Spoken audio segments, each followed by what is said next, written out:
Thank you for taking time out with Premier Sports Officials Association. Sean Johnston here with you from Omaha, Nebraska, bringing you the Nebraska School Athletics Activity Association training tape number 3. Though we do cover varsity games and clips, many levels of football uses NFHS rules.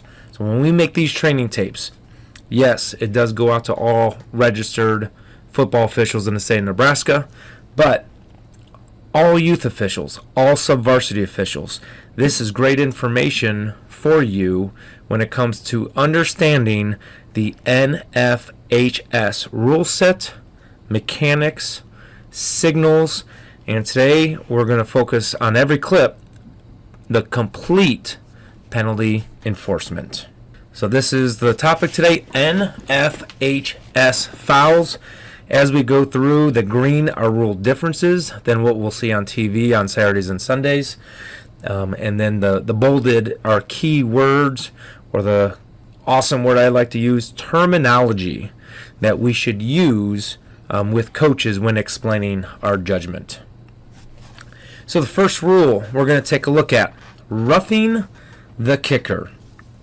Rule 945, a defensive player shall not run into the kicker or holder, nor block, tackle, or charge into the kicker. Now there are two categories for the kicker. You have running into, which is a 5-yarder, and what that is, it's contacting the kicker, but it's not into the plant leg, it's not displacing them into the ground, it's not tackling, it's almost, they're trying to avoid contacting the kicker, they just don't.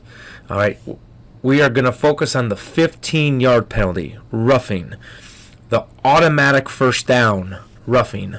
4 automatic first downs in high school, that's roughing the kicker, roughing the passer, roughing the holder, roughing the snapper. Now before we get into clip, we got to know what a kicker is. Green, this is a specific rule for high school.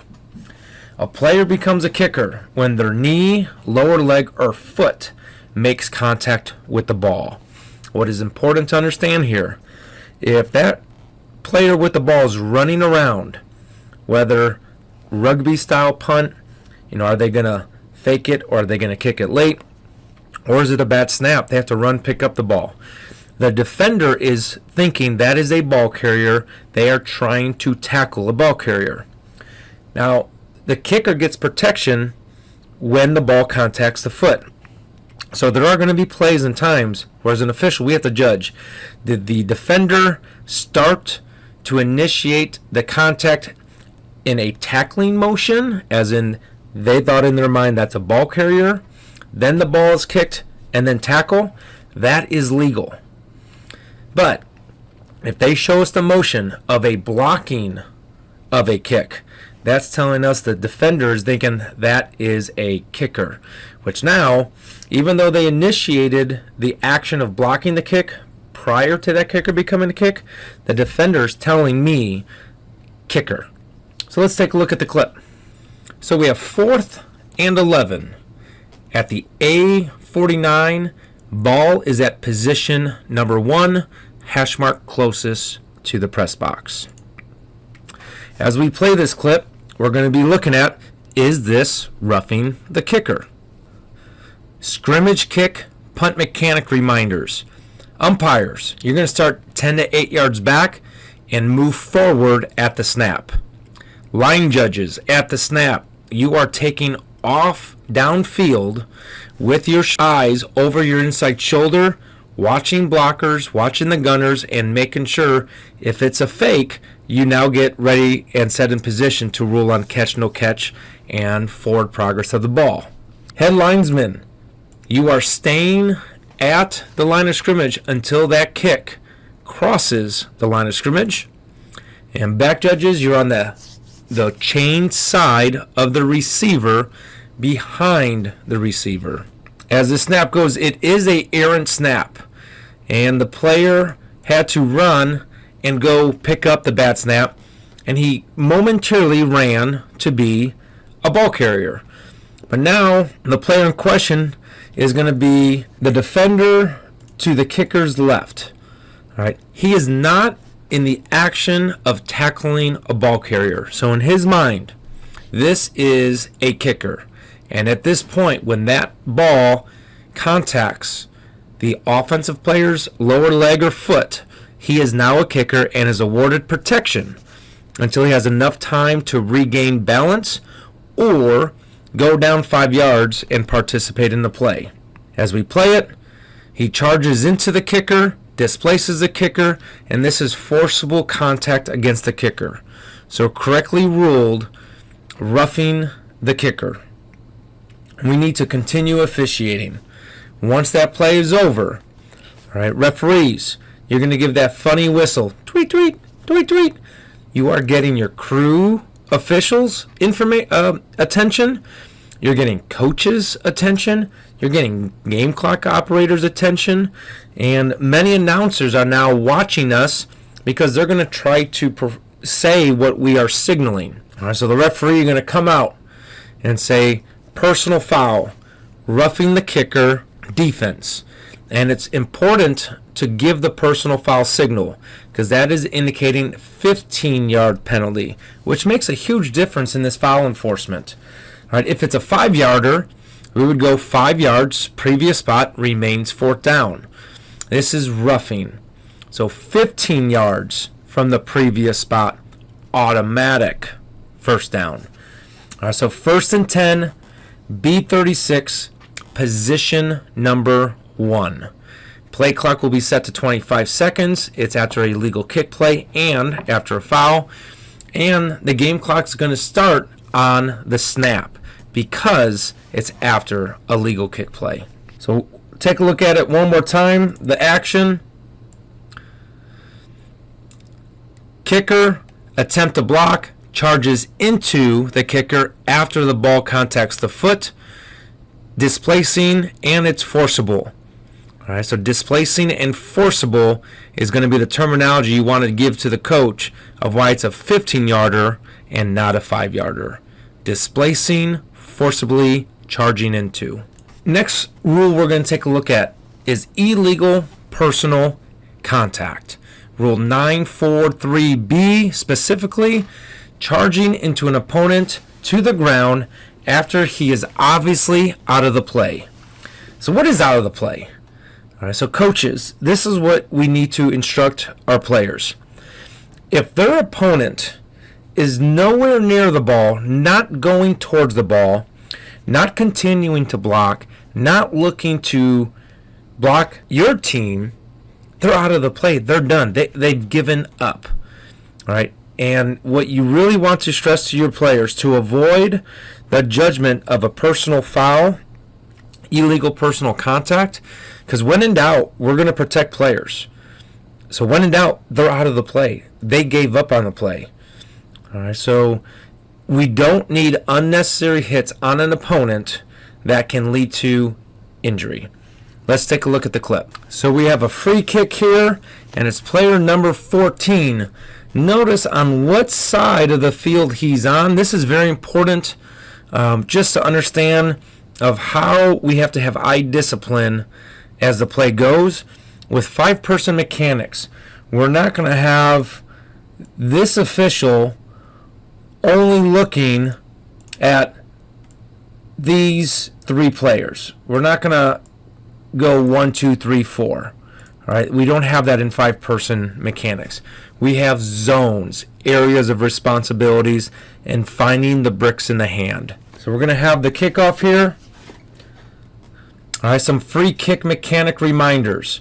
Back judges, you're starting on the kicker's restraining line, making sure all players who are not going to kick the ball are inside the 5-yard belt, and inside the 5-yard belt is both feet on or inside 5 yards behind the ball. Only the kicker could be beyond 5. You want to make sure no kicker crosses the ball. On a deep kick, it's 1 foot down. On an onside kick, it's a glass plane. You have the line judge starting at the 50. You got the restraining line of the receivers. They can't cross the 50 until the ball is kicked. And then work downfield. Try to get behind the ball. Number one, that's where all the other players are going. And number two, the safety on the return. Umpire, you're on the 20-yard line. That ball's in the air for a long time. Backpedal. Get behind the ball. That ball's going to be in the air for a good 4 seconds. Take that 4 seconds to move backwards. And then referee, you have the goal line and receivers with fair catch signals. So we have a deep kick. Ball is live. And this is the player we're going to be looking at now. All right. So as this play has developed, the umpire is going to be watching the tackle is legal and the blockers are on the ball carrier. Referee is going to have the blockers point of attack. The back judge and line judge, you're far enough away, you should be able to see the blocks away, the players away. This is a brick in the hand. He's coming full bore and he is looking to hit somebody. And he winds up hitting somebody here. Bam. And down he goes like a sack of potatoes. The way this player fell, when we see this type of action, we need to get this player off the field safely, get an medical personnel onto the field. Don't move them unless the medical professional wants to move them. And once they do leave and get them out of the field, that medical personnel has to let the crew know this player has been cleared to play again. All right, so not only is this player out of the play, nowhere near moving towards this ball carrier. All right, the player in question, he is not moving towards the ball carrier either. He is going towards an opponent who has given up on the play and is nowhere near the ball. So brick in the hand, hit, and goes down awkwardly. All right, we need to make sure this player gets out and taken a look at. So now let's take a look at the penalty enforcement. It was during the return. So the basic spot originally is the spot of the foul. But the foul took place behind the basic spot.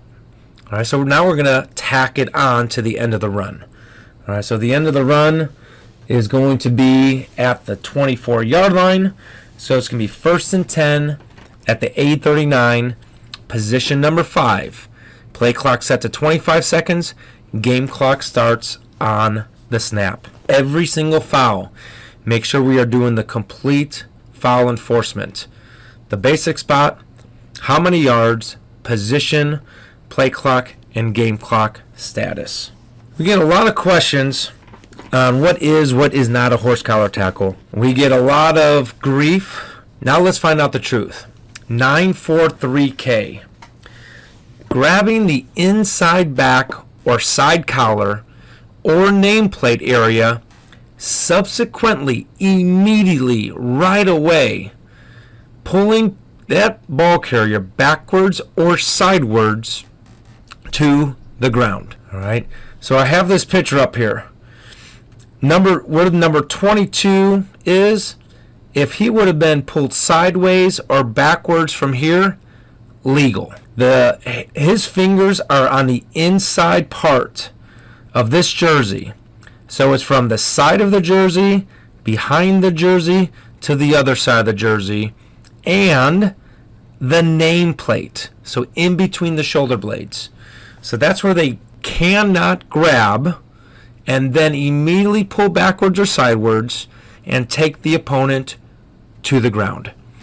If they grab, pull, and then opponent keeps running forward, no foul. If they grab, pull, and it's outside of the inside collar, it's not over the nameplate, no foul. All right, so there's 3 steps to horse collar tackle. The location of the grab, pulling backwards, sidewards, and the opponent goes to the ground. If we have that, we have a horse collar. Let's take a look at a play. So there's a little bit more to this play than just a horse collar tackle, and we're going to cover it all. We have 2nd and goal from the B8 position number 5. minute, believe 9 left in the second quarter. Just a normal pass, a backwards pass. All right, so line judge, since it's being thrown to your side, you should be punching this backwards. It's going to be your judgment on forward or backwards pass. Since the strong side was the line judge's side, back judge, you have the widest receiver. Line judge, you have the slot receiver.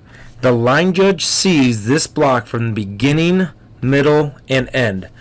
Referees, trust your wings. If you don't see the whole entire block from the beginning, middle, and end, make it huge if you're going to call it.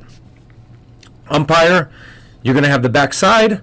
Head linesman, you're working downfield because we are snapping inside the 8-yard line, watching the backside as well. So as this play develops, all right, we have a hook and turn category at the B8-yard line. Category is just the first part of the holding process. We have the category, impact on the opponent, impact on the play. So now let's take a look at those last two. He lets him go. The defender is actually able to get to the ball carrier behind the spot of the hook and turn. He grabs the arm sleeve of the jersey to make a tackle.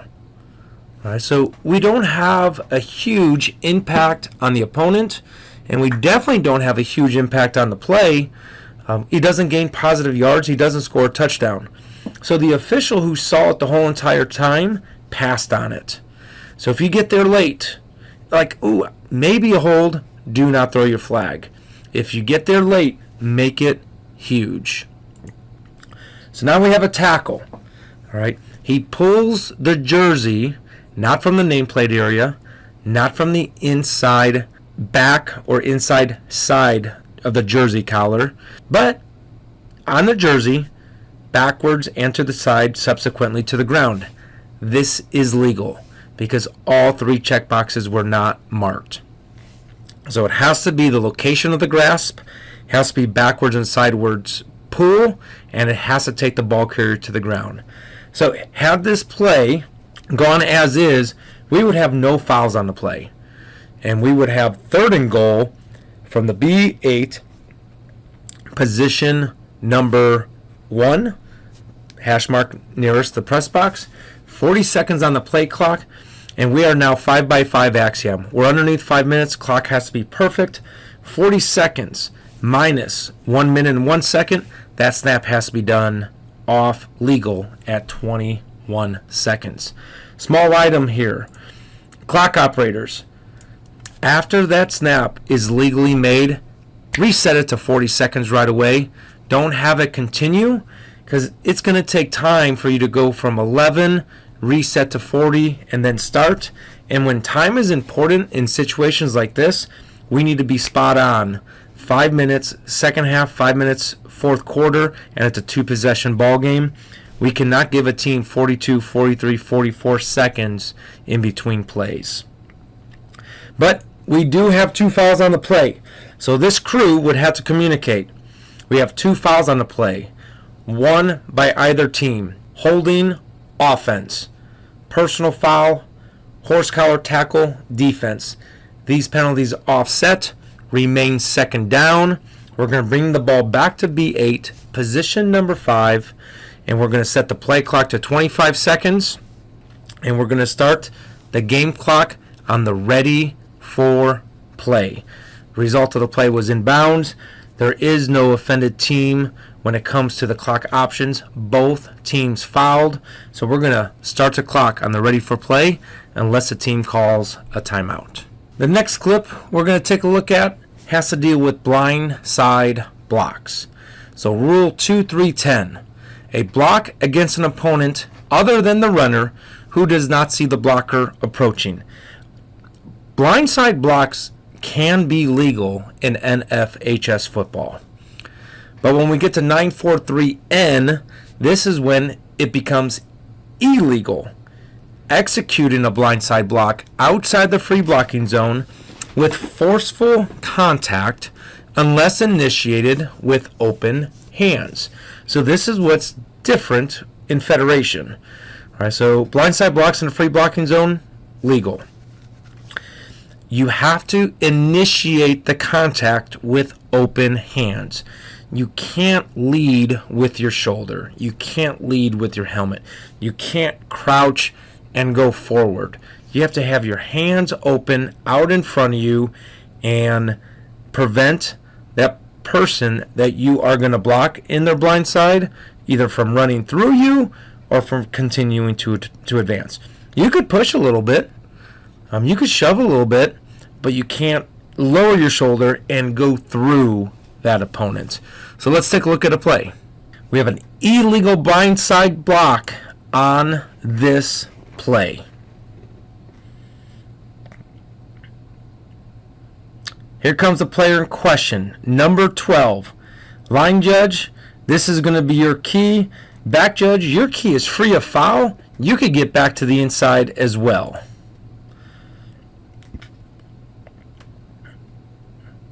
Result of the play is touchdown. All right, so let's go back to this block and let's really talk about what could this blocker have done to make it a legal blindside block. So number 12 could have stood there like a basketball screen, almost embraced the contact. He could have two hands up in the air and do a flyby, run by. We see that a lot. Or he could have his two hands out, palms up, hands are open, and just stop that player that he's blocking from continuing to get to his ball carrier. All right, but instead, he's leading with his body and making forceful contact against the opponent, taking this opponent to the ground outside the vision of the opponent. So correctly called illegal blindside block. All right, this block happened behind the line of scrimmage, and the result of the play is a touchdown. So the ball is beyond the foul or the line of scrimmage at the end of the play. So now we have to go back to the previous spot to enforce this. So we're going to go back to position number 5, 21-yard line, go back 15 yards, 2nd and 26 at the B36. Play clock is set to 25 seconds. Game clock starts on the snap because the result of the play was a touchdown. Next rule, block below the waist. To really understand NFHS block below the waist, we have to understand Rule 217.1, free blocking zone. The free blocking zone is a rectangular area extending laterally 4 yards on either side of the ball and 3 yards behind each line of the scrimmage. Blocking below the waist in NFHS football is legal in the free blocking zone when it happens in the free blocking zone and both players start in the free blocking zone while the ball is in the free blocking zone. So it's 8 yards wide, 6 yards depth, rectangle, 6 by 8 yards. So now let's take a look at this first play to determine, is this player, the players, in the free blocking zone? So as this offensive team comes to the line of scrimmage, this is a very tight splits when it comes to the linemen. And this offensive team is doing these splits so tightly on purpose. All right, so coaches, if you have a play where you're running very tight splits because you want this third player to block below the waist legally, let the officiating crew know. All right, I would deem with these splits so tight that this is 4 yards from the ball. I mean, if you just compare 4 yards on this screen, 1, 2, 3, 4, you could fit 4 linemen from the ball within this 4 yards. And that's truly what we have here. 1 yard, 2 yards, 3 yards. All right. This line is shorter than this line. So yes, a tight end can fit in the free blocking zone. All right. But now we also have to take into consideration the opponent that he blocks. Is the opponent that he blocks, are they in this 4-yard radius, not radius, 4-yard line from the ball as well? Both players and the ball have to be in the free blocking zone. So we're gonna play this. All right. Is this player within 4 yards? My judgment is yes. So long as he is blocking somebody on the other side of the ball in the free blocking zone immediately, because the ball still has to be within the 3-yard free blocking zone, we have a legal block below the waist. If he would have came out and hit 96, I would argue 96 was outside the free blocking zone. But he goes inside into the defender in the free blocking zone. So officials, tight sets. That 4 yards is a lot bigger than we think. There's a reason why they're in a tight set. Coaches, if you're running tight sets, let the officiating crew know before the game. This can be a foul that could be prevented by letting the officiating crew know that you're doing it and why you're doing it. And if they want to take a look at your formation before the game and walk off those 4 yards to confirm that when you're in tight split formation, that tight end is in there. All right, so this is a legal block below the waist. Ball still in the free blocking zone. Both players started in there. The block happened in the free blocking zone, and it was immediately after the snap.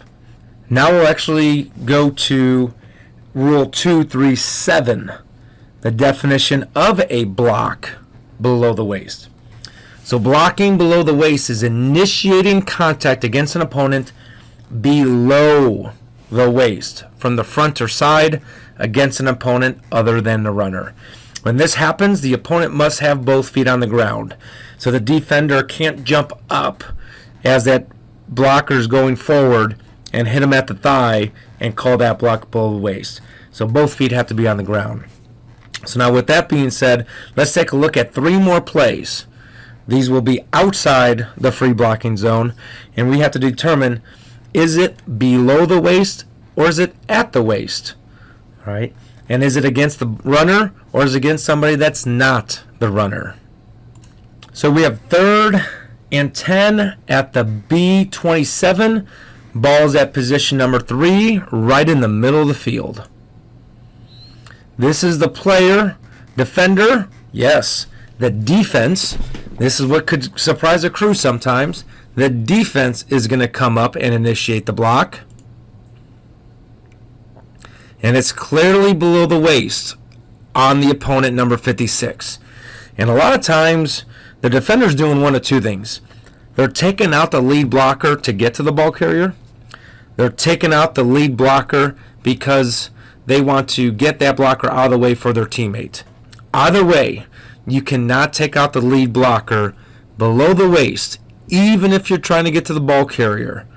All right, so this is an illegal block below the waist, as the initial contact is at the side and below the waist. Foul by the defense. So the result of the play is a tackle inbounds at the 24-yard line. This is a personal foul. We're going to go half the distance to the goal, to the B12. 1st and 10 at the B12. Play clock set to 40 seconds because it was a foul on the defense. That is an NFHS specific rule. And the game clock will start on the ready for play as the ball carrier was tackled inbounds. So this is a good play to discuss.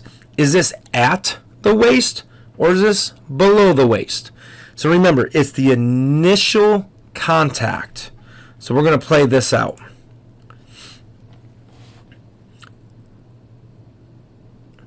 All right, block was at the waist and is illegal. It must be below the waist for it to be illegal. And really, we have to go in slow motion on this film to see the initial contact. You see the helmet and shoulder is actually at the belly level. And then he slides down. So we could be fooled on this because that could look like an illegal block below the waist. And that's the importance. Referees, this is going to be your call. Whenever you have a running back moving forward, see the block from beginning, middle to end. So if it's at or above and they slide down, if it's initiated at or above, it's legal. And now same game, same players. Let's take a look at where this one was initiated. All right. You see on this one, slow motion, the back moving forward. And then you see this left leg kicking back. All right. So though this video is not 100% clear, this left leg kicking back is showing me the initiated contact was below the waist. Now, referee, on the field, your look is going to be way better than the crow's nest that we have up here. But the purpose of these two clips on the training video is the terminology and understanding what we're going to have to tell a coach. If we feel the block was initiated at the waist, slid below, legal. If the terminology is it initiated below the waist, now we have a personal foul, block below the waist. Last rule we're going to cover today, passing. All right, 231-2. A forward pass is a pass thrown with its initial direction towards the opponent's end line. A backwards pass is a pass thrown with its initial direction towards the runner's end line. All right, so initial direction is an NFHS specific rule. That's the terminology we have to explain our judgment with. Philosophy. When in doubt, the pass is forward. We could wipe it out and call it an incomplete pass. Doesn't remain live, and we don't have any cheap turnovers. So taking a look at this rule, let's see how it affects this play. So first we're going to talk about pass mechanics, head linesman, and line judge. If the pass is coming to you, you are the official that's going to rule forwards or backwards pass. And if it's backwards, punch backwards, close fists behind the line of scrimmage. If it's forward, don't signal any signal at all. And the reason for that, we don't want to have one official's judgment forward, one official's judgment backwards. Now we have overtly shown everybody two judgments. All right, so only punch backwards. Referees, you are only ruling on pass fumble. You're not going to rule forwards backwards. You're not going to rule on intentional grounding until you receive additional information from the line of scrimmage officials.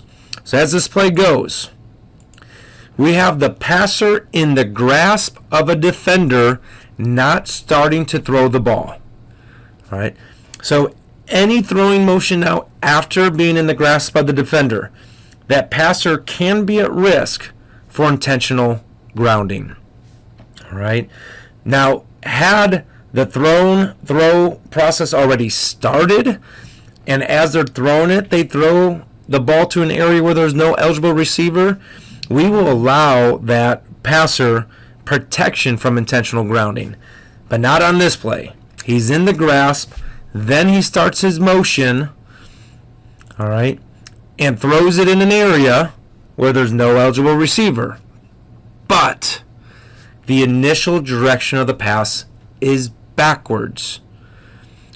For us to have an intentional grounding call, it has to be a forward pass. A backwards pass remains live, and anybody can recover this ball. So grabbing and turning of the ball carrier by the jersey on the side, again, not horse collar tackle, that's legal. This tackle is legal. We have a backwards pass, yes, in an area where there's no eligible receiver, but it's a backwards pass. So the defense can go run, pick it up, and can even advance it for a touchdown. All right. So Team B ball, 1st and 10 at the B21. Clock will start on the snap. Play clock will be set to 25 seconds. That is training tape number 3 for the week. Thank you for taking time out. Thank you to Nate Newhouse at the NSAA for sharing these clips that have been sent to him from coaches and officials. And we encourage officials and coaches continue to send either Nate or myself game clips so we could review it and educate officials, coaches, players, and fans, especially the rule differences of Federation football, the mechanics of five-person mechanics, and philosophies and terminology, so we could communicate and understand NFHS rules and mechanics. If you are watching this right away, when it is available, we are meeting Wednesday, September 11th, 7 o'clock to 9 o'clock at Tanner's to go over the NSAA Part 2 test to be a certified registered football official. The first hour will be on YouTube. It is a live event. Please use this QR code to subscribe, like our shorts, answer our rules questions that are posted there, and please continue to come back week after week to continue developing the education component of NFHS football rules. Once again, thank you for taking time out with PSOA. Officials out there, remember, you're only as good as your last call.